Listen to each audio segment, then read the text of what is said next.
Efficient putty sanding will allow saving time and costs in labour, product and materials. Let us see the factors and steps to consider for optimising this process.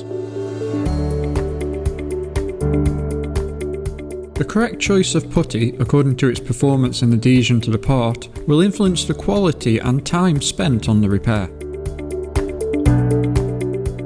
Neither should you ever apply putty over the shop primers or acid or phosphate primers, as they are incompatible with these products. Following the drying times provided on the technical data sheet is essential for an easier sanding of the putty. Always use dry sanding paper. Do not wet the surface to sand. This could clog in the sanding and cause possible oxidation problems. Let us now look at the steps to take to obtain an efficient putty sanding. Rotary orbital sanders will achieve high quality work in a short time. The choice of the type of orbit, the hardness of the plate and the adjustment of the rotation speed will help to be more efficient and productive. Choose larger orbits for large thick putty patches. These will allow higher surface roughing.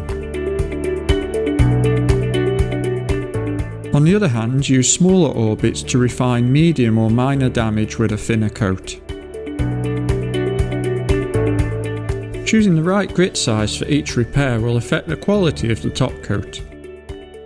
Also, using resistant, flexible and high quality sandpaper will prevent the putty from clogging and will reduce the appearance of marks.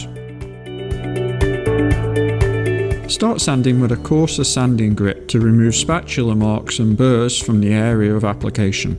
Try to adjust or control the pressure and the sanding speed by keeping the sander flat and parallel to the surface. This will help prevent sanding marks.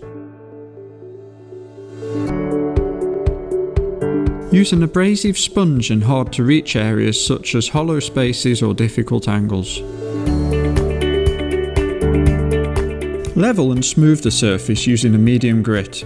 You can use a sander or a sanding block. This will help prevent and remove possible water and sanding marks.